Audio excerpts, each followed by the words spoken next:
Hi, this is Krista Moore, and welcome to the Krista Moore Show. This show is brought to you as a new way to learn as I interview select guests that can help you kind of re-energize and give you the passion and the purpose that you need to really soar in your career and in your life. And I thought it's so appropriate to have these two guests with us today because that's exactly what they're doing. They've made a big decision to continue with their purpose and their passion in life and really focused on the independent. So I'm excited to have Yancey Jones, who's the executive chairman of the new S.P.Richards, as I like to call it, and Mike Maggio, President and CEO of S.P.Richards. So Mike and Yancey, say hello to everybody. Hi guys. Hello everybody. I have to tell everyone that we had a lot of takeouts and bloopers getting ready to get on the show. So that might be better than what the show's going to hold. But so we're here to have a comfortable conversation, a friendly conversation. I've known you guys for years. And I know that our audience has the opportunity to ask questions. So I want to encourage questions from our audience. I've got a list, some you have given me and some that I have myself. And I just kind of want to get to know you guys a little bit more and where you are in this stage of your life and what we can expect from the new S.P.Richards. So first and foremost, I'm going to have you each kind of do a little bit of an intro. I know that most people may know who you are, but let's give a little background. Perhaps they don't know kind of how you got to where you are today and how to connect the dots on that. So let's start with Yancey. Why don't you give us a little background, Yancey? You've been at this for a long time. Well, hello, everybody. Yeah, thanks you for the long time part. 45 years. I've been in business. I bought my company from my father in 1981.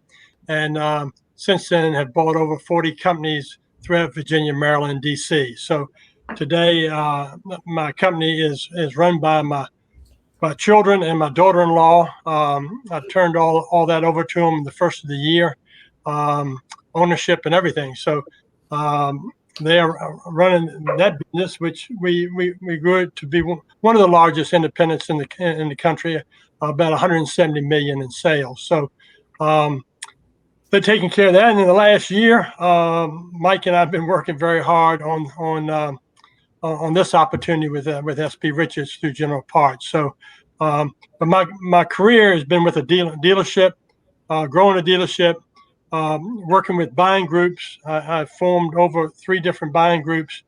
And then the last one, as most of you know, ISG right now has over 1,000 members. I work very hard with Dave Guernsey and other people in this industry. On the Pinnacle side, you were an integral part of the Pinnacle component, right? Yeah, with Pinnacle and then Tri-Mega and the RDC and IS and Tri-Mega. And that all formed, which is about a $7 billion operation, which, as you all know, Mike Maggio was the president of that and CEO. And doing that for us and on a daily basis. And so they gave Mike and I the opportunity to think when the Senate and S.P.Richards deal did not go through, we figured out how to talk to GPC about the opportunity about being independent. So yeah. And you know what I love about your story, Yancey, is you have been in this business for 45 years. And there's this old adage that like once you're in, you can't get out, you're kind of stuck. But some people are running from it. But yet you two have embraced it and said, okay, let's take it to another level. And I just want to congratulate you on that big decision. And I think your background and your experience in being that growing independent dealer, you had over 40 acquisitions at the supply room. And so I think you've got a lot to be proud of that you can bring that experience to the distributor, to the wholesaler. How about you, Mike? Hire that woman, Yancey. Good afternoon. Thank Krista. I got to start by thanking you for inviting Yancey and I. This is such a treat. And you and I have known each other longer probably than you'd want to admit. But this really is a treat, and thank you for that. And, I have to say that, and Yancey put it best not too long ago, that this whole experience for us has been really humbling because of the way the industry has embraced and accepted and supported it. My background, I've been in the industry a little over 40 years. Started on the dealer side, worked with my family, my cousins and my uncle in a family dealership. From there, went to S.P.Richards, worked at SP for 14 years. Went from there to a regional wholesale distributor called Action Emco that I was CEO of. We sold that business to what was then United and S.P.Richards. Stayed with private equity for a while on the manufacturing side.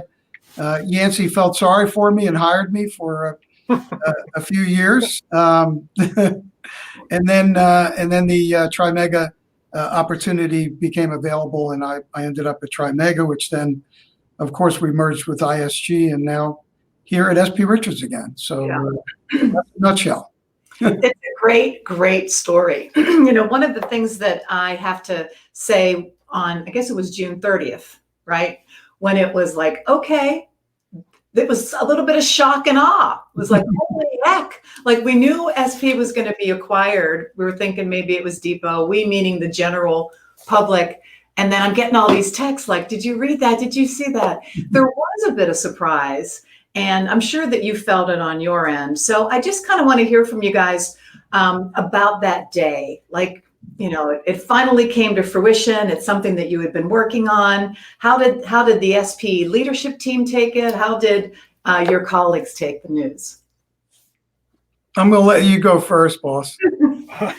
Well, I think, Mike, you said it earlier that it was very humbling that day. It's never a deal until the deal is signed and the money is transferred. So you have to wait for that to happen, and you work a lot of hours trying to pull this thing together because there's a pretty large deal in our industry to be able to do this. And so you really, and there's so many turning points. One week you think the deal is going to happen, the next week it's not going to happen. It goes back and forth. And but the day was a very exciting day and very humbling that Mike and I was able to get the people believe in us enough to support us for us to be able to do this and to take in S.P.Richards independent. And my main goal is to help independents all across the country with products that they need to sell, not just what we have today, but what they want in the future. And so the next 5 years, I'm dedicating my life to help grow other people's independent dealers and our other. We have large dealers, large companies that buy from us too. I want to help them too. I mean, the whole thing is where I've been helping my customers in just my small areas, my 3 states, get the products they need. They tell me if they want coffee, I get coffee. If they need Jan's in, I get Jan. We want to make sure we get the products to service people all over the United States of what they need and be the best distribution company we can possibly be. That's great. And Mike, I saw that picture that was posted. I think it was in LinkedIn where you all were like having the champagne toast in the conference room. And you know what I loved about that? This was just my own perception of it is GPC, although, a wonderful company in its own right, now SP's independent. Yes. And that's a whole different feel, right? It's a whole different mentality, culture, and the flexibility, less red tape. And that was my initial reaction to that toast, and that could be what you were toasting to. So why don't you kind of describe that moment and how you're feeling about that day of the announcement? Well, as Yancey said, from February 1 on, this acquisition consumed my life. So we did it in the middle of a pandemic. Yeah, right. we had so many fits and starts.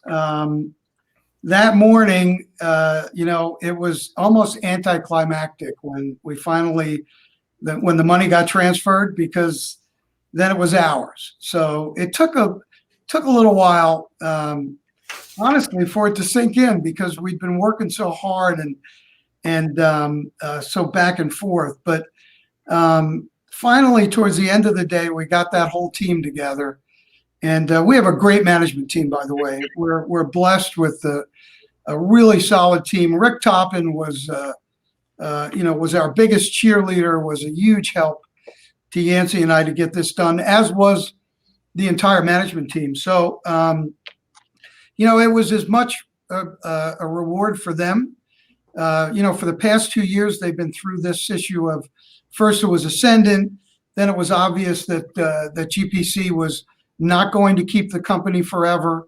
So, the team had been under that kind of stress.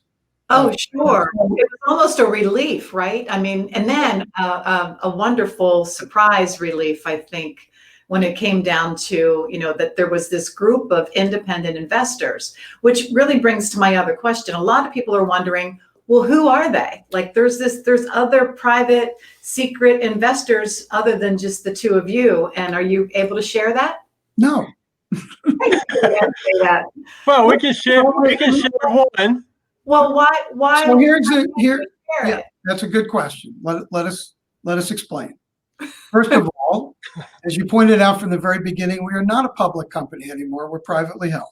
That's right. Yancey and I have a significant majority stake, well over 70%. It's our business, and we did all that on purpose. We do have a group of investors who, and frankly, we're continuing to talk to folks about investing in the business. We want more investors. At some point, we're going to give independent dealers an opportunity. Yeah. That's what I had heard, and I think that might be kind of the thought that it's more of a member-owned, so to speak. However, for the folks that put up money to start with, first of all, it's a small number. We're looking at less than 10% total ownership for all of them, and we left it up to them. Well, you left it up to them to whether they wanted to disclose that they are an investor or not. So for those that want to disclose, now Tom Gallagher is one of our investors. Okay, that's great. On our board of directors. Mm-hmm. And Tom said from the start, hey, you can tell everybody that I'm involved. So we have been. All right. The rest of them, we've left it up to them. So for our audience, though, is it safe to say that no one from Staples or Ascendant are? Yes. So we can smash all those rumors, right? I had no idea there was that rumor going around, but you know what, Mike, I just made that up. That's good. Yeah. So I want to let you guys know we have over 100 people that are joining live, which is we do. You expected any less than that? Well, this is the most I've had on my show, so I'm thrilled. But I wanted to encourage everyone that's watching, ask those questions. Just type them in kind of in your chat on whatever platform you're on, and we'll be able to share them, at least the ones that are appropriate to share. And if Harry's on, he can invest individually. He just can't invest as a company. So that's right. Harry, you don't have to ask to embarrass yourself. You can just drop me an email. Well, let's talk about that in terms of the industry and the relationships between the different distributors and ISG. Is anything changed? On day one? No. No, I think in the vision. Long term? Long term. We most definitely have a lot of changes in mind. I'll let Yancey give you the big version, and then I can fill in. But most definitely over time, that's what this is all about, Krista, is that kind of change. Wouldn't you agree, boss?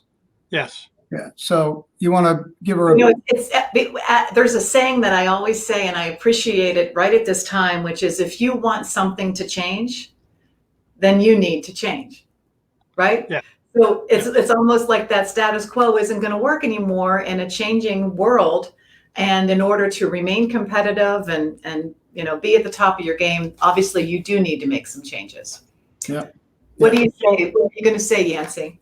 So our industry before had two wholesalers, and you were first call with one or the other. That's correct. And they took care of their first call dealers, the ones that support them. we do not have a first call dealer anymore. All our customers are first call. All our customers are the most important people that we need to see. The small guy can grow big one day. As I started out at 150,000 a year, so small guys do grow big. And so we got to treat them all as the most important customer that we have. So that's the number one change right in the beginning, that we're not going to turn down anybody's business that we can distribute and help them grow their business and help them in their geographic area, wherever they are in the United States of America. Does that mean the Advantage Dealer program is no longer? Because there was a little bit of a differentiation between if you were an Advantage dealer or not. You had extra benefits in some way. There are always going to be different platinum deals of each dealer of their size, but not on being able to get products from us. All right. Yeah. So it's two different things. Yeah. Hearing you say that they're going to be segmented in some way, but they're all to you a first call dealer, not second. Yeah. Absolutely. Everything's going to be commensurate with commitment, right? That's right. But at the same time, we have gotten into the habit of telling a dealer, well, we're not interested in that business. We don't want to do this. You're not really giving us, daily opportunity. And so we would essentially tell them we weren't interested in their business. That is absolutely going to change, right? Okay. That's what we're talking about when we say that every reseller is a customer. We are a distributor. Our job is to distribute, manufacture a product, because the marketplace says you need a wholesale distributor for this product, right? It doesn't tell us to distinguish between this reseller and this reseller. It just says you're supposed to be supporting the marketplace. So that's our job, and that's what we're going to do. Well, I noticed an intentional language shift, and maybe just something I heard. I didn't hear wholesaler as much as you're saying distributor. Am I reading into something there? You are absolutely reading into. We have been stressing with our people first to get them, and of course to our customers. But the fact is, we are a distributor. We're a wholesale distributor, but we're a distributor, right? We're not a wholesaler of office supplies. We are a business products distributor. First and foremost, it's a distribution company. That's correct. Yeah. Now, someone had asked a question. I want to pop this up here. It was Melinda, but she was saying, can we expect the same SPR costs as before, or will the cost structure improve potentially to the benefit of the dealer? Do you see any moves from a cost structure standpoint? That's the ultimate goal, is to improve cost of goods to the resellers. That's going to take different forms. It may not take the precise form that they're referring to. I don't know the Dawkins well, so I don't want to speak for them, but I can tell you that our goal is to provide options and cost of good improvement options to every reseller that's interested in looking at them. Okay, but it does that mean that your wrap and label costs are going to go down? I can't answer that right now at this moment. Another curiosity question is, whenever the sale took place at the same time that SSE, portion of the business left, and when you talk about it being like right in the middle of a pandemic, it's like, well, that's kind of strange, because perhaps the access to these types of products are more in high demand than in the past. What is your thoughts on that, and how do you address that question when it comes from the dealer about access to some of that PPE product? Well, I'll start, Yancey, and you can go ahead for me. But so I can tell you that from the very beginning, we told Genuine Parts that A, we didn't want Canada, and B, we didn't want safety zone or impact products. It wasn't because we're not committed to the Jansan business. We are more committed than ever to the Jansan business. But those two companies are essentially manufacturers. They're not distributors, and that's not core. Us owning a manufacturer makes no sense to me because it's not core. And Canada was never core to S.P.Richards. It was an appendage that, it should have been cut out a long time ago. So, so that's the reason why we made it clear that we didn't want those businesses. Not because we're not absolutely committed to the category. If anything, you're going to see more investment and more aggressive behavior in that category than ever before. But those two companies are manufacturers, and that's not the business that we're in. But I'll let Yancey elaborate on that a little bit. So one of the things about our industry and everything that's changing right now, we've been looking at from day one, which has only been a little over 30 days, but prior to that, S.P.Richards was looking at to increase 1,500 new units in the Jan side of the business, will help us grow to our current customers over $100 million in new sales next year. So we are buying those products right now and stocking them for distribution in all our locations. We got 32 locations across the United States, and we're getting that product in to be able for people to be able to sell. That is just a whole sign of our commitment to grow that area. And actually, of course, right now that area is grown over 50%, and it's 100%. Some people it's doubled than what it was a year before. But we're focusing on that, and we're buying not only masks but gloves and sanitations and shields and all the other stuff. The sanitation is a big part, all that type of stuff. So yeah. We were talking about that wholesale versus distributor, and someone was curious about, is there a difference? Maybe it's more of a business model or structure, or is it just kind of nomenclature, the difference between the wholesaler and a distributor? I don't know that you could make to me, a wholesaler is more about the traditional way that we went about doing business. So a simple thing like our merchandising strategy was built around a catalog, as you're well aware, Chris. That's not our merchandising strategy going forward. So a distributor, they don't stock according to a catalog or a catalog cycle.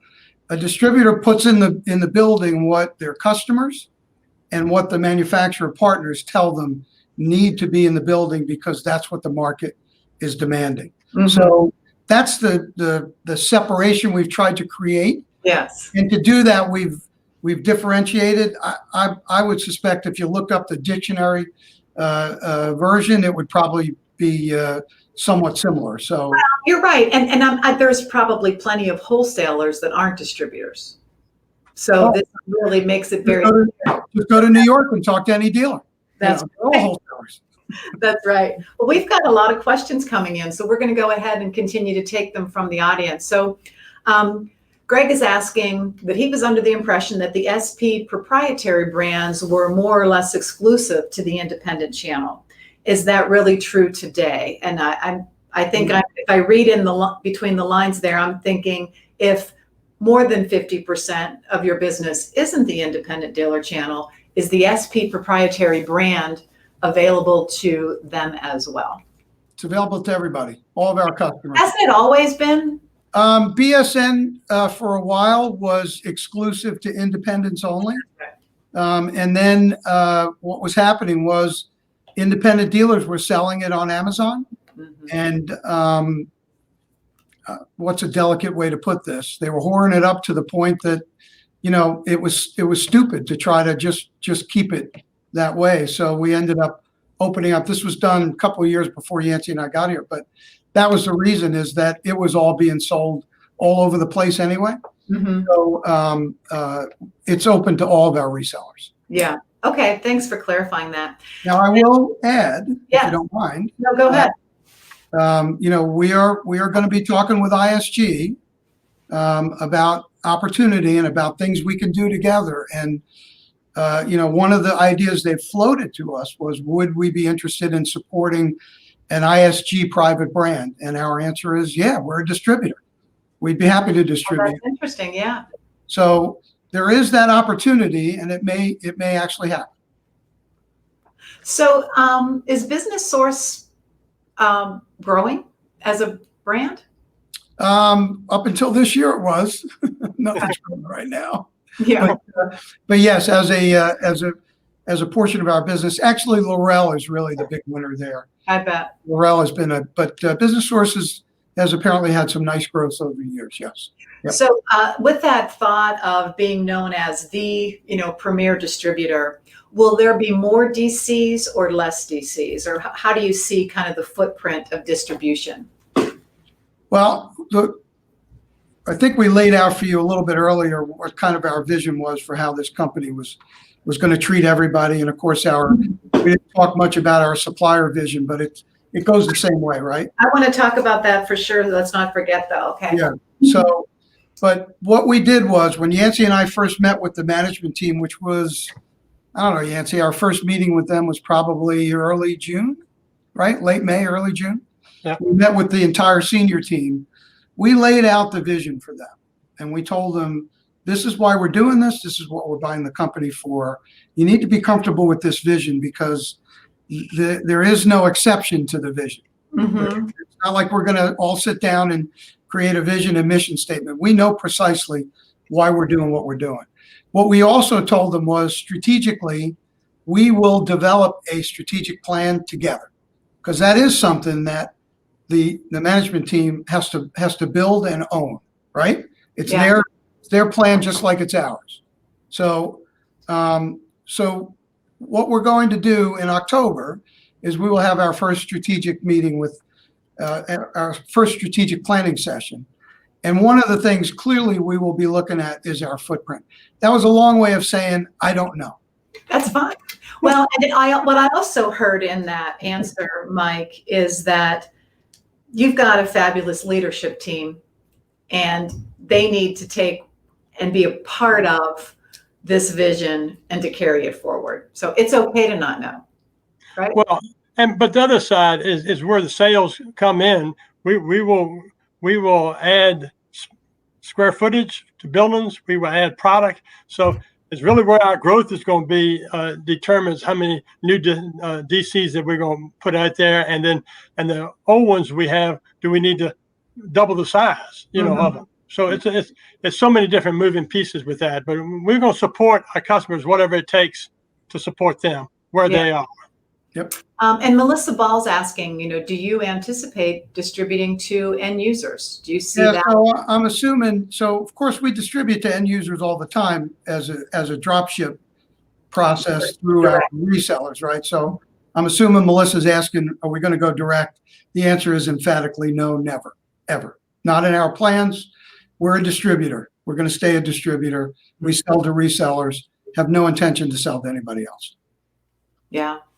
Well, a lot of people that are on the line are really also asking questions around just your thoughts about the industry in general and being able to fully, recover. And I'm sure you get asked this frequently, but, with everything that's going on with COVID and, office products dealers are kind of dealing with being in the office, out of the office, their clients not working, and office products sales probably generally down. When do you anticipate that that you all and the industry is going to get back to where it was, if it will?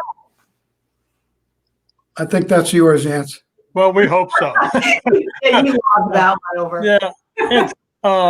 Yeah, it's very hard for independents, and I hope that S.P.Richards has tried and we had 2 town halls to help people to get on the program or the PPE program for them to get money. In the first 2 go rounds, we worked with a lot of dealers to support them on that type of thing. So that has helped. But we're all in the same boat of that. I mean, our sales are all down. Trying to sell other products is what the independents are long lasting. And OP is one thing, but then we got all these different areas, and so we need to sell other areas because people are not at work and that type of thing. So I feel that it's going to come back, but I think it could be 6 months to another year before it's fully recovered. If we find a vaccine and people can get back to work, I mean that's. And we don't have that crystal ball, but the one thing that I've really been impressed with you guys is the timing of all of this, because as people were thinking like, I'm ready to give up, like I'm throwing in the towel, you guys jumped on board. And I want to hear from you. All in, baby. All in. All in. I just want to know, I was supposed to retire. that's what I'm thinking. I was in the pasture. I was eating the good grass there for a while. So the question is, why? Well, why not? This opportunity came, Mike and I vision. My wife asks me this all the time. Why are you doing this? It's been something that Mike and I have been part of the industry, part of the growth, and I've always been supportive of independence through all the buying groups from the national account from Epic to AOPD. I mean, our company and our family has always worked to help other independents. If they ever call our companies, we help them with their computer system. We help them with their distribution. So I've done this. So now this is just giving me the opportunity for the next 5 years. Now I'm hoping 5 years I'm gonna retire completely. But Mike and I are gonna give it our best shot to help independents grow the business across the United States. And I hope they give us the opportunity for that. And I hope people get back to work, soon. Yeah, I think people are very excited, Yancey, and thank you for your commitment. Now, Mike, I thought the whole deal with ISG was you were going to be there for a year, and then Gentili was going to take over, and you were going to retire. Yeah, well, so what's your why? I did retire For a short period. Yeah, he did the right thing, but stepped into a big thing with me, the opportunity. I can tell you that my wife obviously asked me the same question. That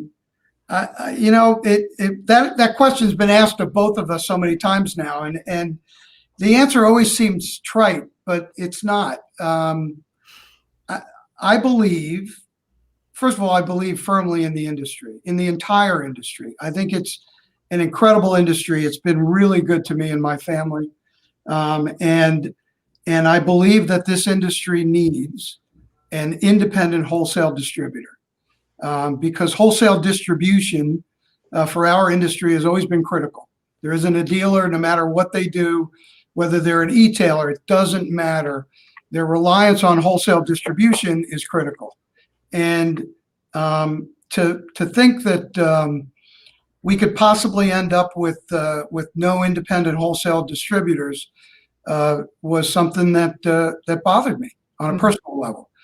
I knew the folks at Genuine Parts well enough to be able to call them. So I was able to take advantage of a situation that I was in, but it's really because of what I believe that the industry needs and what I believe we can do. I mean, I can tell you we are really excited about, and we've got a bunch of energy around this place right now.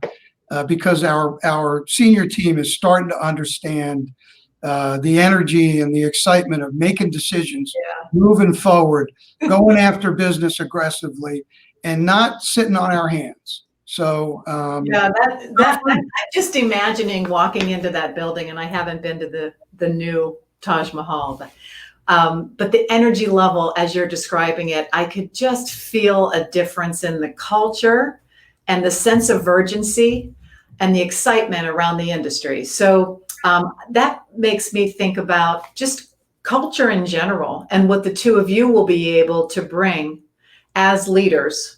And kind of, it's almost like you're going to summon up everything that you've learned over all these years about being, great business owners and leaders, and now you can practice it intentionally with this wonderful new opportunity. So I just want to hear your opinions on that. And well, don't tell the bank that we're practicing. They may we won't tell anybody. They may look at us a little funny if we tell them, yeah, this is great practice for us. But you know what I mean, right? I mean, we can bring all of this. And you actually kind of captured a little bit of the essence of what I was trying to say, right? Mm-hmm. Is that we know exactly what we want to do.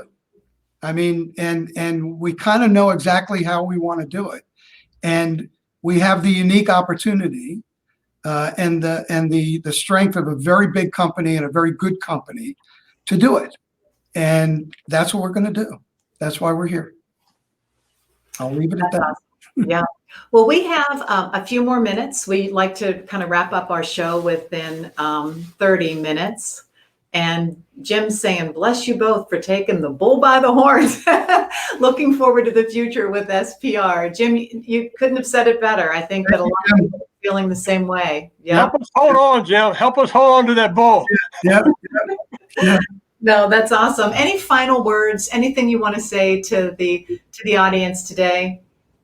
I'll let Yancey finish up. I think I finished up okay there. So Okay, thank you. you can Well, finish for us, boss. whoever has taken the time to listen, I just want to let you know that we're here working for you now, not Wall Street. We're here to try to help independents and anybody that wants to buy a product from us that's selling it in the United States, and that's our job, is to try to get that product to you. So thank you for the opportunity, and we love to talk to anybody that needs product.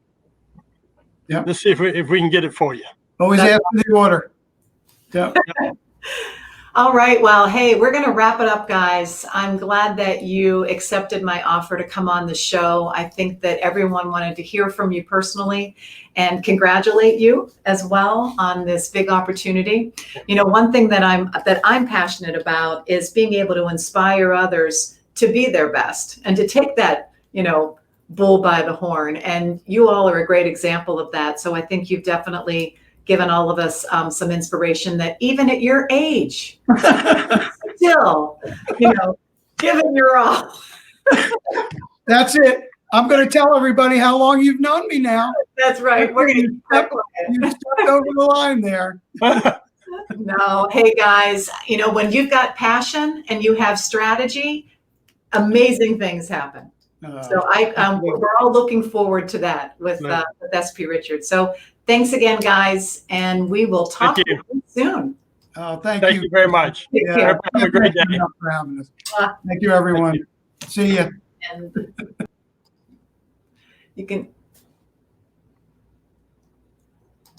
you guys still there?